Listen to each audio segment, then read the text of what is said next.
Catherine Bernardo update and interview kay Catherine ng Rexona na endorsement niya. Ito yung video.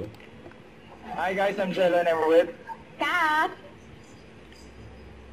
Para kanino ka Para tumatakbo? sa sarili ko. I like challenging myself. So, gusto ko siyang matry because hindi ko naman siya nakita na gagawin ko. Like, preparing na my mind. Tinatry ko lang na happy thoughts lang. Exactly.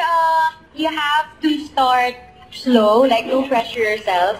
Feeling ko normal siya na parang mape-pressure ka na mag-set ka agad ng time. And you just have to know what pace works for you. I like to para communicate with my coach and my friend na, you okay? Can you go faster? Do we go slower? But you still find joy. Ganun yung energy, community.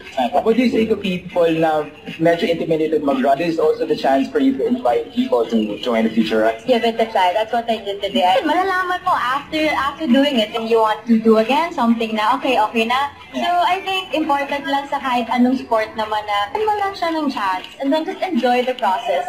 Now time to eat breakfast and time to sleep. Thank you very much. Ang ganda na sinabi ni Catherine. And congrats kay Catherine, naka 10K. And congrats kay Catherine. And wagi sa Anak TV Awards, ang Pilipinas Got Talent Season 7.